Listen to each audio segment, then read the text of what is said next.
한양유마 음원식내과의 엄완식입니다.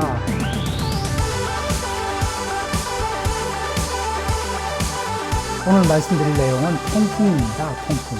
굉장히 중요한 세 가지를 정했습니다. 혈중 요산이 높으면 통풍이다. 통풍 일으키는 물질이 요산입니다. 요산. 요산이 높으면 통풍 아닐까요?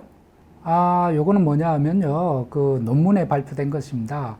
가로축은 요산이고요.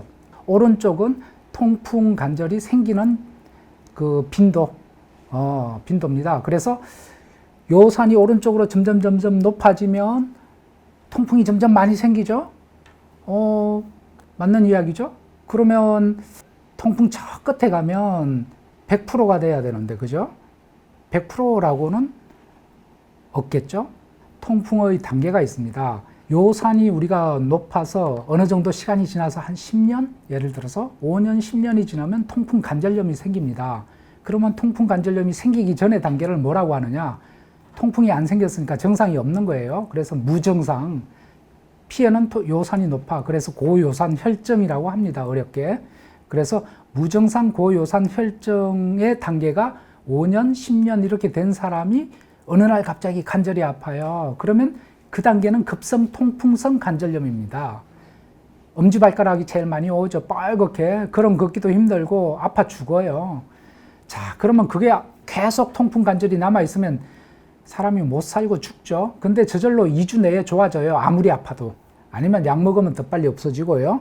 자, 통풍이 일단 왔다가 그 다음에 이제 정상이 없는 시기를 갖다가 이 통풍 발작 중간 단계라고 해서 발작간 통풍이라고 부릅니다.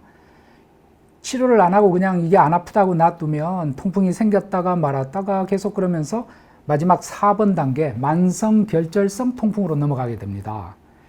자, 모든 사람이 이렇게 되나요? 그렇지 않습니다. 무증상 고요산 혈증이 있는 사람, 요산이 높은 사람 중에 일부는 통풍이 안 생기는 사람도 있어요. 그래서 요산이 높다고 무조건 치료하는 건 아닙니다. 요산이 높아도 이 통풍 관절염이 생기는 사람을 대상으로 치료하는데, 그러나 이제 또 문제가 있어요. 요산의 정도도 정도껏 높아야지. 아주 많이 높은 경우, 예를 들어서 7이 정상인데 보통 통풍 환자들 한 8, 9 정도 되거든요. 근데 10, 11 이렇게 아주 높은 분들은 아무리 관절염이 안 생겼어도 치료해야 된다라고 하는 의사 선생님도 있습니다. 여기에 대해서는 의견이 엇갈리는데, 문제는 10이나 11 정도 되는 사람들은 많지가 않다. 대부분 8, 9 정도 되는 것입니다. 그래서 요산만 좀 높다고 해서 무조건 치료하는 건 아니고, 오히려 이런 사람들은 요산이 왜 높았는지, 동반 질환이 있는지 원인을 파악해 봐야 돼요. 아스피린을 먹는다든지, 또는 다른 술을 많이 드신다든지, 또는 비만이 있다든지, 이런 분들 요산을 높일 만한 원인이 있는지 그거 원인을 해결하는데 더 주안점을 두는 게 좋겠습니다. 두 번째, 통풍이 어디 제일 많이 와요? 엄지발가락 관절입니다. 그래서 엄지발가락 관절이 아프면 통풍이다. 우리가 이제 어떤 질문에 대해서 100% 어떻다 저떻다 이렇게 말씀드릴 수는 없고, 우리가 A, B, C, D 학점을 주면 이 정도면 B 플러스 정도는 줄 수 있습니다. 하지만 A 뿔은 못 주죠. 왜냐? 다른 질환이 많기 때문에 그래요. 자, 옆에 보이는 거 있죠? 엄지발가락이 저렇게 휘신 분들이 있어요. 그 다음에 이렇게 좀 굵어져 있고, 그래서 그런 발가락 어머님들 참 많습니다. 여성분들이 그 무지외반증, 그런 것들이 많고요. 근육이나 힘줄에 문제가 생겨서 생기는 경우도 있고요. 또 류마티스 관절이나 연부조직염이라고 해서 봉화지겸이라고 들어보셨나요? 세균이 들어가서 생기는 경우도 있습니다. 그 다음에 강직성 척추염과 같은 병도 있고요. 아주 여러 가지 질환이 있어서, 또는 저 밑에 있는 작은 뼈에 염증이 생겨서 생기는 병도 있고 해서 이런 것들은 다 감별 진단해야 되는 것들입니다. 통풍이 우선순위이긴 하지만 통풍만으로 다 그렇게 되는 건 아니다. 통풍 환자는 식이요법을 아주 철저히 해야 한다. 통풍 환자 아주 철저히 꼭 해야 되는 건 아닙니다. 대부분 통풍 환자들은 발표된 논문에 의하면 마음대로 음식 먹으면 통풍 환자들 통풍 잘 생겨요. 우리 통풍 중에 요산을 만드는 것이 우리 음식 중에 퓨린이라고 하는 것이 있는데, 이게 함유된 음식을 많이 먹으면 핵산이 분해되면서 요산을 많이 증가시킵니다. 퓨린이 전혀 안 들어간 음식을 먹으면 어떻게 되겠냐?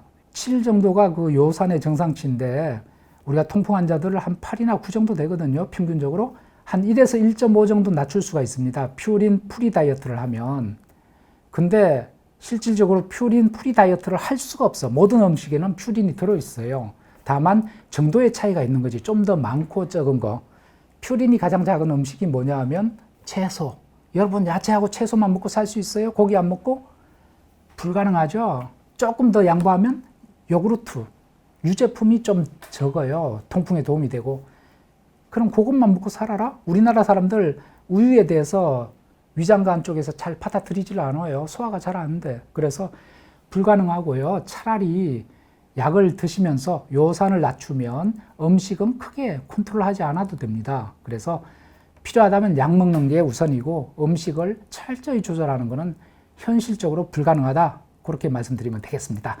세 번째 다 이제 말씀드리고 끝내려고 했더니 보너스가 있네요. 여러분 와인 좋아하시나요? 와인을 마시면 통풍 치료에 도움이 된다. 아주 도움이 된다라고 이게 또 딱 해놨네요. 그래서 이제 여러분 꼭 질문합니다. 저 술 마시면 안 돼요? 술 그러면 마실 수 있는 술이 뭐가 있나요? 어느 게 조금 그래도 덜 해롭나요? 맥주는 나쁘다고 하는데 와인이 좀 좋다고 하는데 괜찮을까요? 술은 어떻게 구분하냐 하면 통풍에서 알코올의 함량에 따라서 구분합니다. 그래서 알코올의 함량은 뭐냐? 독한 술일수록 통풍에 안 좋다. 위스키, 소주, 통풍에 안 좋아요. 그 다음 맥주? 맥주는 알코올 함량을 따져도 좀 더 동일한 알코올 함량 치고는 좀 더 안 좋아. 왜냐하면 퓨린이 좀 더 많이 들어가 있대요.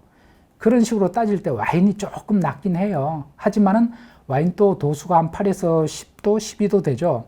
이것도 많이 마시면 똑같아요. 그래서 술을 얼마나 많이 마시냐 이 정도가 중요한 것이지 와인이 좀 더 뭐 통풍에 도움이 된다 이런 것은 아닙니다. 그래서 술은 가능하면 안 드시는 게 정답입니다. 비욘디 보시고 즐거웠으면 좋아요, 그리고 구독. 미안해요. 비욘디 보시고 즐거우셨으면 구독과 좋아요 눌러주세요. 혜근 씨, 박자가 맞아야죠. 아니야 괜찮아. 이 정도 아니. 편집해서 쓸게. 됐어. 이 정도 됐어.